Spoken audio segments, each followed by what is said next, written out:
এবং কৃষক তারা কারা? এদেশের কৃষকরা 140 কোটি মানুষের যারা অন্নদাতা। সে কাশ্মীর থেকে কন্যাকুমারী, কেরালা থেকে আমাদের উত্তর পূর্বাঞ্চল, সর্বত্র কি সমতলে কি পাহাড়ে কি বরফ আচ্ছাদিত অঞ্চল, কি সেই দাক্ষিণাত্যের সেখানকার শক্ত পাথরে জমিতে যারা ফসল ফলান, এদেশের অর্থনীতিকে যারা চাঙ্গা করে রেখেছেন, তারা এদেশের কৃষক। আর শ্রমিক যারা এদেশের পরিকাঠামো, রাস্তা হোক, বিদ্যুৎ হোক, সেচ হোক, আর মানুষের বাসস্থান, হাসপাতাল, স্কুল, সেগুলো নির্মাণে যারা রক্ত খান জানান, তারা সেই শ্রমিক অংশের মানুষ। এই দেশের এই শ্রমিক এবং কৃষকরা তারা বাধ্য হয়েছিলেন 1920 ইংরাজিতে, যখন সারা পৃথিবীতে কোভিডের মহামারী প্রায় শুরু হয়েছিল। তার প্রাক্কালে ভারতবর্ষের কেন্দ্রীয় সরকার, তার প্রধানমন্ত্রী নরেন্দ্র মোদী, তিনি তার সেই 2014 ইংরাজির নির্বাচনী প্রতিশ্রুতি তিনি পালন করুন। আপনারা ইউটিউব ঘেটে দেখুন, ইন্টারনেট ঘেটে দেখুন, মিডিয়ার খবর দেখুন। 2014 সালের সেই নির্বাচনের প্রাক্কালে নরেন্দ্র মোদী সাহেব সারা দেশে 330টা জনসভা করেছিলেন। প্রত্যেকটা জনসভাতে তার প্রতিশ্রুতি ছিল, যদি ভারতীয় জনতা পার্টিকে সরকারে বসান দেশের মানুষ, আমাকে যদি দেশ সেবার সুযোগ করে দেওয়া হয়, আমার মন্ত্রিসভার প্রথম সিদ্ধান্ত হবে ডক্টর স্বামীনাথন কমিশন। দীর্ঘ আলোচনা, দীর্ঘ পরীক্ষা নিরীক্ষা, সারা দেশব্যাপী কৃষক এবং অন্যান্যদের সাথে শুনানি করে, আলাপচারিত করে কৃষকদের তাদের উৎপাদিত পণ্যের ন্যায্য মূল্য দেওয়ার জন্য উৎপাদন খরচ এবং তার আরো 50%, যাকে সংক্ষিপ্ত ভাষায় বলা হয়েছে C250, অর্থাৎ 100 টাকা দাম হলে পরে, খরচ হলে পরে তার মূল্য হবে 150 টাকা। নরেন্দ্র মোদী প্রধানমন্ত্রী হয়েছেন 2019 সালে, আবারও নানা ছড়া গলা করে আবার ক্ষমতা দখল করেছেন। আজকে পৌনে 10টা বছর পেরিয়ে যাচ্ছে, আর কয়েকটা মাস পরে আরেকটা নির্বাচন আসবে। এই 15 বছরে লক্ষ লক্ষ কৃষক যারা এই দেশের মানুষকে খাইয়ে পরিয়ে রেখেছে, এই দেশের শ্রমিকেরা যারা এই দেশ নির্মাণ করেছে, তারা আত্মহত্যা করতে বাধ্য হয়েছেন। তাদের জমি জমা সব বিক্রি করে সর্বশান্ত হয়েছেন। নরেন্দ্র মোদী সাহেবের কোনো খবর নেই। সেই 2020 সালে দিল্লির প্রবেশকারী 5টা রাস্তা দখল করে বছর ব্যাপী সংগ্রাম হয়েছে। পৃথিবীর বুকে এত দীর্ঘতম সংগ্রাম, স্বাধীন ভারতবর্ষে এত শান্তিপূর্ণ এবং স্বতঃস্ফূর্ত আন্দোলন কোন প্রজন্ম দেখেনি। এটা প্রায় গিনেস বুকে সেখানে রেকর্ড হিসাবে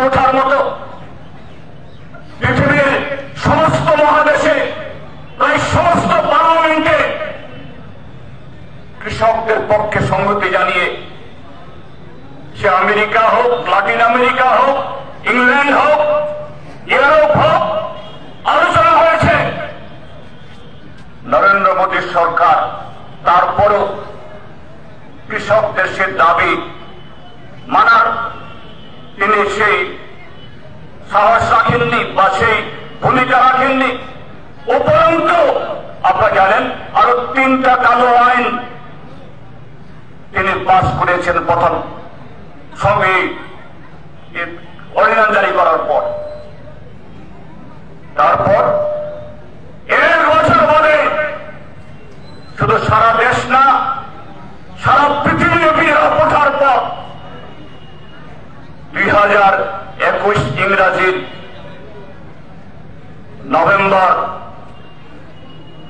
নভেম্বরের এক সকালে হঠাৎ করে পাঞ্জাবিদের, শিখদের তাদের এক পবিত্র উৎসবের দিনে হঠাৎ করে আমাদের নরেন্দ্র মোদী সাহেবের তার সংবিত ফিরল। তিনি টেলিভিশনের পর্দায় হাজির হলেন যে আমি আজকে এই পবিত্র দিনে কৃষকদের এই দাবি, কৃষকদের বিরুদ্ধে যে 3টা কালো আইন গ্রহণ করা হয়েছে তার বাতিল ঘোষণা করছে। কৃষকদের দাবি আমরা মেনে নেব। তিনি তার মন্ত্রিসভার সদস্যদের পাঠিয়ে এই কৃষক আন্দোলন সংগঠনকারী 5 শতাধিক কৃষক এবং শ্রমিক সংগঠন তাদের সাথে বসে প্রায় 14 দফার উপরে লিখিত চুক্তি করলেন। আজকে 1 বছরের বেশি প্রায় সময় আজকে অতিবাহিত হয়ে গেছে। গঙ্গা যমুনা দিয়ে বহু জল বয়ে গেছে। এই 1 বছরে আরো হাজার হাজার কৃষক আত্মহত্যা করেছে বা অনাহারে মৃত্যু হয়েছে।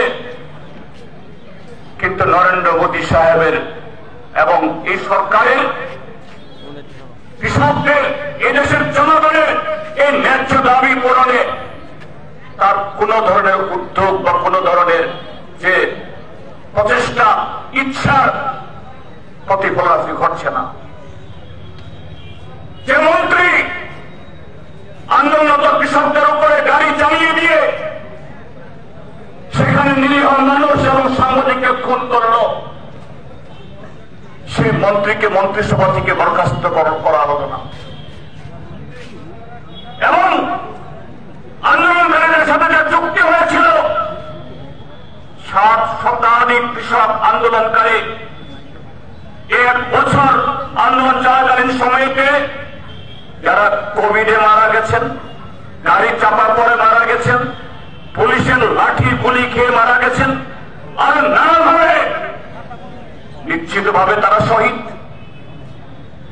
প্রতিশ্রুতি ছিল সেই কৃষক শহীদদের এদের পরিবারে চাকরি দেওয়া হবে, ক্ষতিপূরণ দেওয়া হবে। কিন্তু এই সরকার এত নির্লজ্জ, এত বেহেয়া, এত জনবিরোধী। পার্লামেন্টে যখন প্রশ্ন করা হলো এই 7 শতাধিক যাদের এই আন্দোলন করতে গিয়ে মৃত্যু হয়েছে, শহীদে মৃত্যুবরণ করেছেন, তাদের সম্পর্কে ভারতবর্ষের কৃষিমন্ত্রী বা সংসদ জানে কিনা? নরেন্দ্র মোদী সরকারের এই কৃষক বিরোধী, জনবিরোধী, সভ্যতা বিরোধী, মানবতা বিরোধী সেই মন্ত্রী বলেছেন তাদের কাছে সে তথ্য নেই। এবং মোদী সরকার, সেই সরকার আর কদিন বাদে লোকসভা নির্বাচন হবে।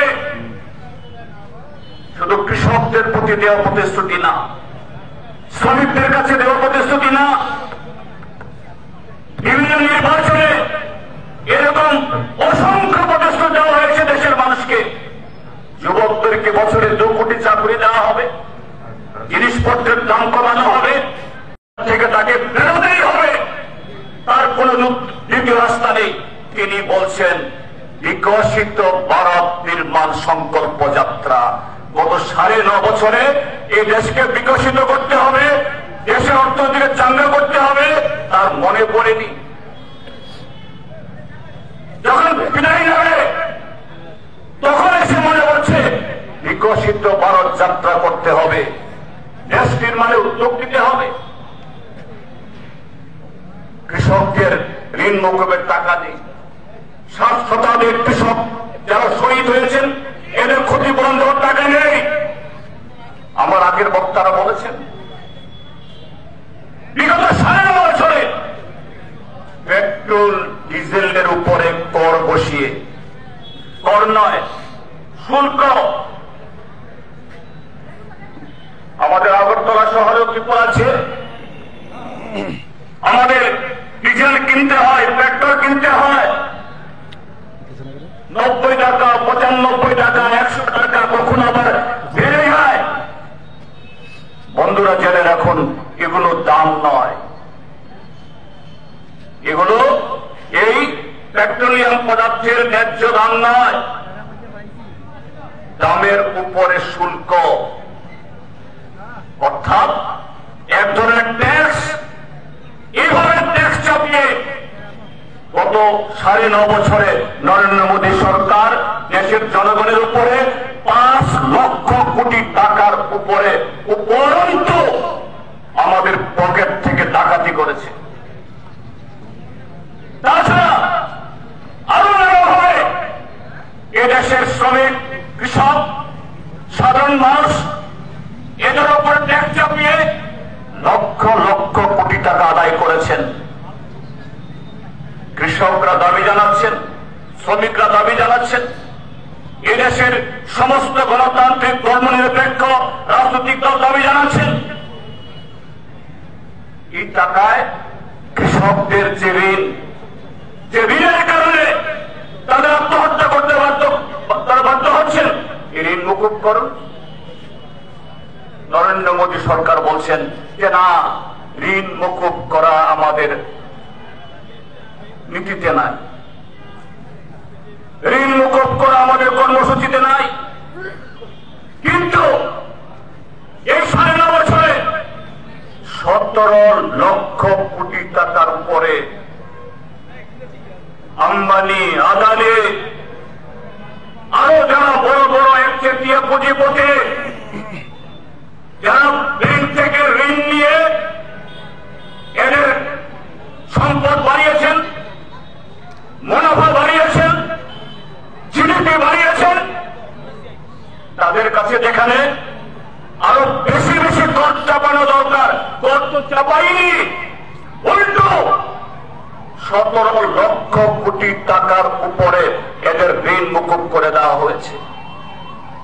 তার সাথে এই ভারতীয় জনতা পার্টি এবং নরেন্দ্র মোদীর বন্ধুরা নীরব মোদী, মেহুল চোকসি, ললিত মোদী, যাদের সাথে ভারতীয় জনতা পার্টির সখ্যতা, নির্বাচনের সময় যারা এদেরকে হাজার হাজার কোটি টাকা দিয়ে ওই নির্বাচনে হারলেও বিধায়ক কিনে সরকার তৈরি করার জন্য, বিরোধী দলের সরকার ভাঙার জন্য, ভোট কেনার জন্য ব্যবহার করা হয়।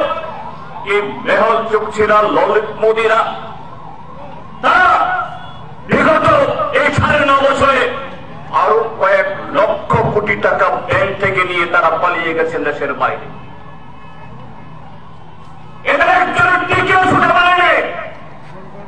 অথচ বলা হয়েছিল সেই 2014 নির্বাচনের আগে যদি নরেন্দ্র মোদী যদি প্রধানমন্ত্রীর তখতে বসতে পারেন, বিজেপি যদি ক্ষমতায় আসে, 100 দিনের মধ্যে যারা দেশের টাকা নিয়ে পালিয়ে গেছে বিদেশে, সুইজারল্যান্ডের ব্যাংকে যা টাকা রেখেছে, এই টাকা ফেরত এনে প্রত্যেক ভারতীয় পরিবারের অ্যাকাউন্টে 15 লক্ষ টাকা করে জমা দেওয়া হবে। গত 10 বছরে 15 পয়সা জমা করেনি বন্ধু। গত 10 বছরে তাদের প্রতিশ্রুত 2 কোটি করে আজকে 20 কোটি চাকরি হওয়ার কথা, তার 1% হয়নি। উল্টো আমাদের দেশের রাষ্ট্রায়ত্ত ক্ষেত্র, এটা কোল ইন্ডিয়া হোক বা রেল ইন্ডিয়া বা air India, BSNL, bank, LIC সমস্ত বিক্রি করে দিয়েছে দলের দরে। যে চাকরি ছিল, চাকরি চলে গেছে, নতুন করে চাকরি করে সেখানে ব্যবস্থা সেখানে নেই। কাজে বন্ধুরা, আজকে কৃষক শ্রমিকরা যে মহাপরব করছেন সারা দেশব্যাপী, এই মহাপরব শুধু যারা কৃষক সভা করেন বা অন্যান্য সংগঠন করেন, এটা তাদের লড়াই না। যে শ্রমিক বন্ধুরা আজকে এখানে এসছেন লাল ঝান্ডা নিয়ে, এটা শুধু তাদের লড়াই না। এ লড়াই দেশ রক্ষা করার জন্য, দেশ বাঁচানোর জন্য, দেশ বিক্রি বন্ধ করার জন্য। এই লড়াই আমরা জানি।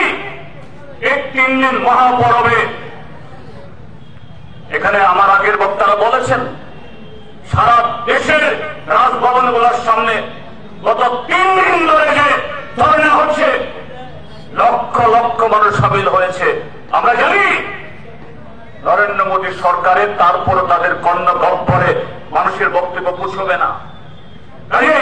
আজকে এই লড়াই এখান থেকে শপথ নিয়ে যেতে হবে। আর কদিন বাদে, কয়েক মাস বাদে দেশের সাধারণ নির্বাচন।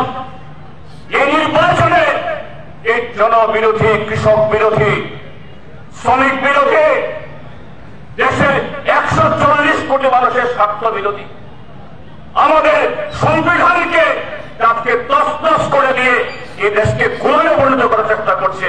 এই দলকে, তাদের নেতাকে আস্থা করে নিক্ষেপ করতে হবে গণতান্ত্রিক পথে। এই লড়াই, এই শপথ নিয়ে যেতে হবে। বন্ধুরা, আমরা যারা ত্রিপুরা রাজ্যের মধ্যে আছি, এখানেও তাদের বসংবদ্ধ সরকারে আছে। বিগত নির্বাচনে মাত্র 40% ভোট দিয়ে, ভোট ভাগাভাগির জেরে আজকে ক্ষমতায়। কিন্তু নির্লজ্জ বেহেয়াদের কখনো শিক্ষা হয় না। যারা নির্লজ্জ বেহেয়া, গণতন্ত্রের প্রতি, সংবিধানের প্রতি যাদের কোন শ্রদ্ধা নেই, এরা আরো সেরকম শিক্ষা পেলেও এদের শিক্ষা কখনো হয় না, হবে না, হতে পারে না। আমরা কি দেখছি?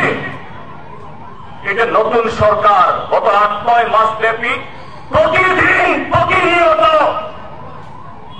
আমাদের দেশি রাজ্যের কৃষকদের বিরুদ্ধে, শ্রমিকদের বিরুদ্ধে, আমাদের রাজ্যের ট্রাইবালদের বিরুদ্ধে, তফসিলিদের বিরুদ্ধে, সংখ্যালঘুদের বিরুদ্ধে, বেকার যুবকদের বিরুদ্ধে এরা সিদ্ধান্ত গ্রহণ করছে।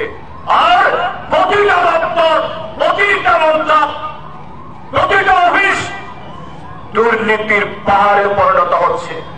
কোন আইন নেই, কানুন নেই।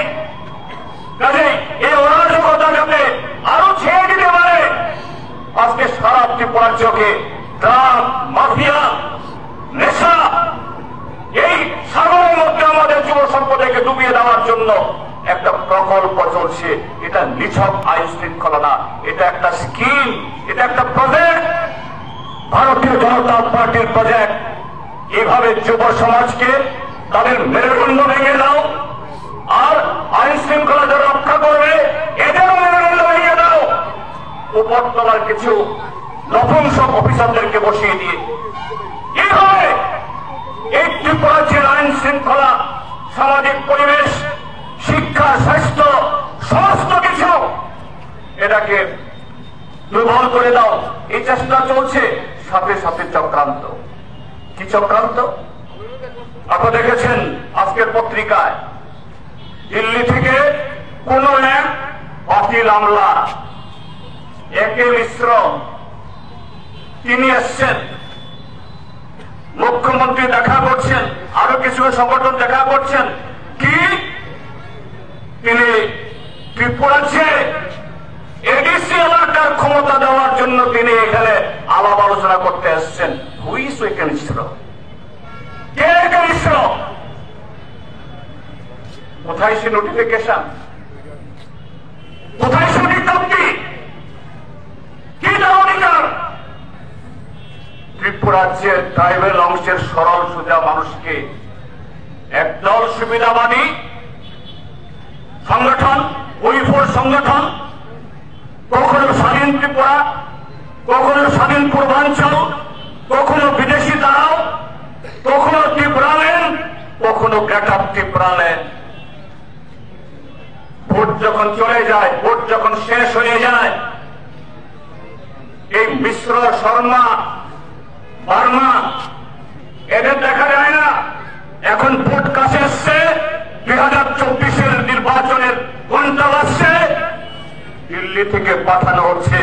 আর তাদের এই সমস্ত সাকরেতরা জড়ো হয়ে বলছেন যে না, এডিসি এলাকাতে টাকা পাবো, এডিসি এলাকায় ক্ষমতা আসবে, কিচ্ছু না। আরেক দফা ত্রিপুরার যে ট্রাইবেলদেরকে, এডিসি এলাকার মানুষকে বা ত্রিপুরাবাসীকে ধোঁকা দেওয়ার জন্য প্রচেষ্টা। এখানে শুধু না, কদিন আগে এই ভারতীয় জনতা পার্টির যারা চালায় রাষ্ট্রীয় স্বয়ংসেবক সংঘ, তাদের এক শাখা সংগঠন জনজাতি সুরক্ষা এই কি জানি মঞ্চ, এডিসিতে কাছে নেই। ওই মন্ত্রী বিকাশ চন্দ্র দেববর্মা বক্সনগর ধনপুর বিধানসভা কেন্দ্র উপনির্বাচনে গিয়ে এই মন্ত্রী মহোদয় পকেট থেকে কাগজ বের করে বলেন, কে অফার নেবেন, আমার কাছে অফার আছে, কে রাবার বাগান নেবেন, কে চাকরি নেবেন। মন্ত্রী নগদে একেবারে পাড়া